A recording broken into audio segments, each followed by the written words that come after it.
Hello and welcome everybody again to another episode of Z-Wings Workshop. Today, as you can see, we're sitting in the sim rig. And just recently it was announced NASCAR is bringing a race to the streets of Chicago. Now, iRacing, which is a simulating racing software, they had laser scanned a test track, I guess you call it, a long time ago. And now we are getting it for real.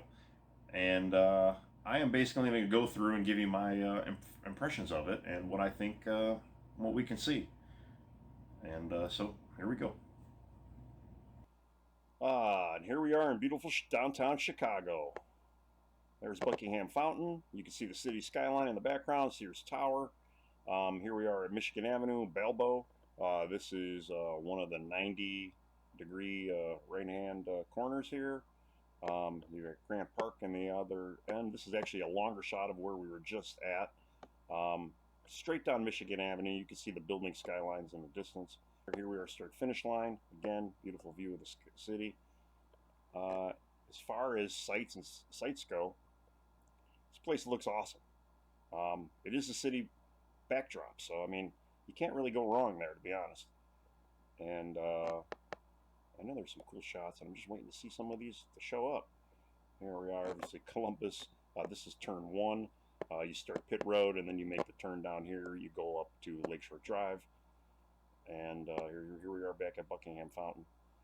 So basically, I am going to get in here, and we are going to run some laps, and I'm going to give you kind of a tour. Columbus Circle. This is the Congress Hotel in the background. Which is cool. That's where The Fugitive was filmed, the Harrison Ford movie. And here we are back here. So we're just going to go right into it. Okay, here we are on Pit Road. We are basically sitting on Columbus Avenue. I think it's Avenue. Here's the pit crew. I don't know why these guys are dancing on top of the pit wall. And then the other two in the background are probably talking about what they're going to have for dinner later. Where's the best place to get a Chicago-style hot dog? Who knows? But we are on pit road right now. I am in VR. I am in the current next-gen Cup car. I am running my paint scheme, which is a Menards number 11. Number 11 is a significant number for me, my birthday and whatnot. And that's why I run the 11. And I'm just kind of giving you a look around at the car to kind of see some of the detail. And what I love about even VR is you can see the welds, even on the roll bar, and it's cool stuff. But we're going to get into first gear. This is a sequential. I do have the option to set it to my shifter. I'm not. I use the paddles for this car. And we're just going to take a couple of little laps around here. I'm going to kind of give you a tour. Again, we're in Columbus. We are turning onto Balbo, not Balboa. Don't get that confused with Rocky. Adrian might get pissed. And we're basically going east, straight ahead. If I kept going straight, we'd be going into Lake Michigan. Now we're going to make a right-hand turn on a Lakeshore Drive. And now straight ahead, you see that is the Field Museum, one of our bigger museums here in Chicago. And to the left of that is the Shed Aquarium and the Adler Planetarium. And behind that is the Bears Stadium, where the Bears, Soldier Field, that's where the Bears play, our crappy football team. Well, I shouldn't say, they haven't always been crappy. So you go down Lakeshore Drive here, and I've actually taken this route to work, or home many times. We take a ride down Roosevelt, and then you got a nice short shoot back onto Columbus. Now, if you notice, these turns are very tight, and there are basically 7 90-degree corners on this track. Out of the 11 turns that I have counted, 7 of them are basically the same corner, with obviously a little bit of ups and downs and elevation changes. So now we're getting back to Balbo, making a left-hand turn. This is probably one of the tightest turns of the entire track. And then it gets a little tighter over here too. This is where we're going down into Michigan Avenue. And we're not actually going to be, we're running on the opposite lane of traffic for this. This takes us into Columbus Circle right now, and you'll be able to see the cool statues. and you make this kind of little loop here. This is actually like a bus lane. And you go through here, go through that loop, back onto Michigan Avenue, and then you come to here. Now I'm going to slow down over here, only because just some significance to me. Now, if you see straight ahead, that is the Art Institute. That's the front. There's steps there. And what's really cool is I used to work. I spent many, many years working at that blue building, and that is the Borg Warner building. And yeah, we used to do build-outs, office build-outs and stuff like that. Again, you know, I spent many years as a union commercial carpenter, and then we'd go across the street and have lunch on the steps of the Art Institute, and people watch and all that fun stuff. So, yeah, kind of neat. I've driven these roads many times to and from work, and on the job site. Again, here's more of the Art Institute to the left of us. This area of Chicago is kind of the, I don't know, the tourist attraction. Again, there's many museums, cool hotels, the Chicago Symphony Orchestra. This is Grant Park. This is where they hold Lollapalooza and all this fun stuff. So here we are, basically. Pit road is to my right, and we are on the start-finish line. You can see the flag stand guy over there, maybe. And that's basically a lap. Now we're going to pick up the speed a little bit, and we're going to try and get a little heat in the tires here. Give me another lap, and then we're trying to go for a little hot lap here.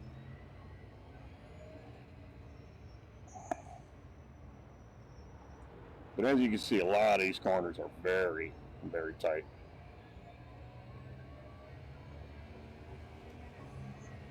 And I just hit 4th gear. This is a 5-speed sequential transmission. So you'd see that you don't really get to 5th gear at all. And you're really only in 4th gear for the Lakeshore Drive straight and really this straight. And again, this is a heavy braking zone just because of the sharp corner here. Here I'm kind of locking up the brakes a little bit. Now I'm just running the default iRacing setup. I haven't done really any changes or tweaks to it. I just figure we'll see what it's got out of the box. It feels somewhat comfortable. But as you can see, these corners are very tight. And the road is very bumpy. I will affirm that because obviously I have driven on these streets before. Basically every single one of these streets. And yeah, roads suck out here. They're not that great. And here we are at the Jackson corner.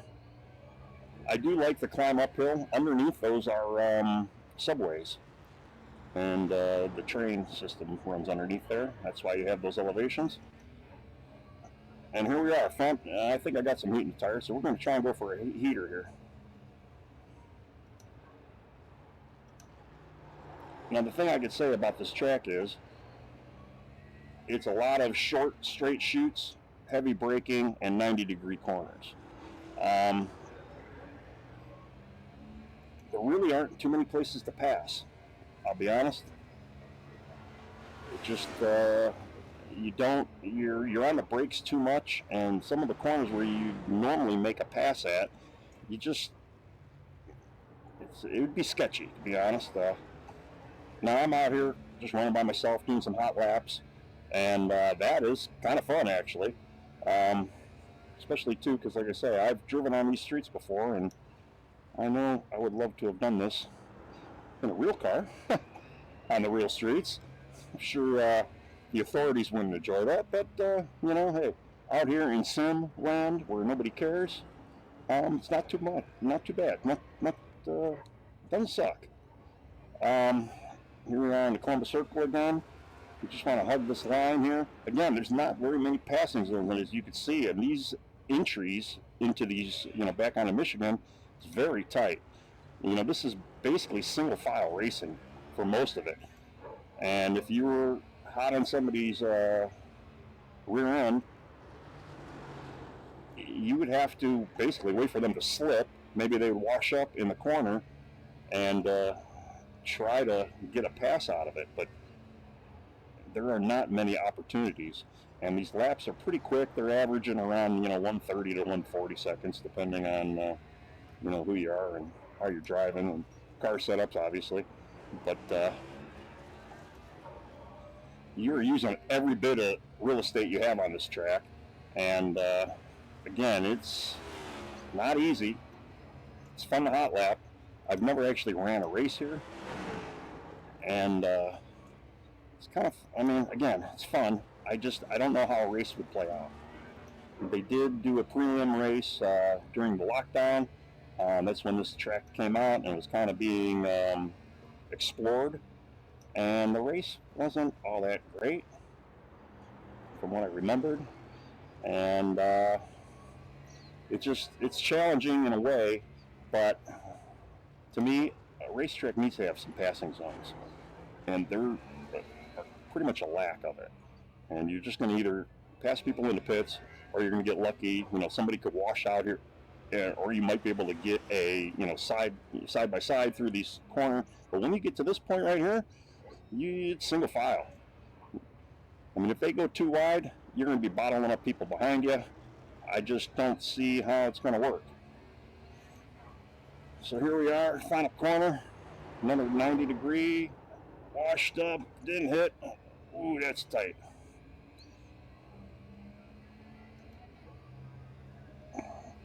Let's see.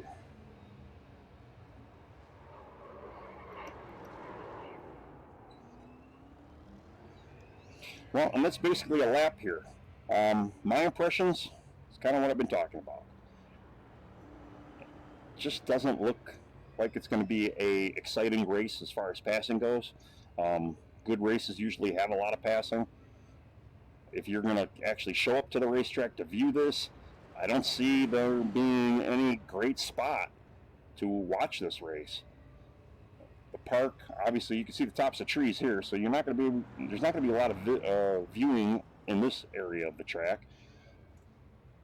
If you're sitting on top of one of the buildings on the roofs, yeah, you might have a pretty good shot at it. You know, down here, front straights, or this little straightaway here, yeah, but this is all you're going to see. And I do love road course racing. I think road course racing, I mean, for me, it's the most fun thing for me to do. But I do like the cool nostalgia of this track and how fun it is. You know, just because I have some personal experience driving in the city and working down here. But otherwise, it kind of is a lackluster track to put on a race. I guess it didn't change the minds of NASCAR officials or Chicago officials. They have a 3-year deal. I guess we're just going to see how everything plays out. But as far as I can say, I will not be attending. I'll watch this thing on TV and see how it goes. If I could score tickets here, maybe for free, maybe get a ride so I don't have to pay, you know, $400 for parking or whatever it would cost. And all parking is underground. There's actually parking garages all underground here. So, yeah, I don't know. We'll see. But, yeah, that's it. And there you go. There's your laps of the Chicagoland racetrack. I'm sorry to say, it's probably going to be a parade when they get out there to race. There really just isn't any place to pass. And I'm kind of sad you're getting rid of Road America, which is just another gem of a track. This is kind of a gimmick. It's kind of fun. I don't even know if I'd recommend buying it for iRacing service, you know, unless you need it. But I don't know. I just don't see it putting on a good race. It's a fun track to hot lap. You know, and again, I've kind of driven on those streets and, you know, some of the bumps and curves. Yeah, it's pretty neat. I don't know if I'd want to be door to door with somebody down it. But, yeah, that's about it. Thanks again for watching. Remember to like and subscribe. And that's about it. I might be doing more of these. I know there's a cool Z mod coming out, or it's been out for Assetto Corsa, and I might throw that on here and show some of you guys what it's all about. Have a good one. Thanks again. Bye.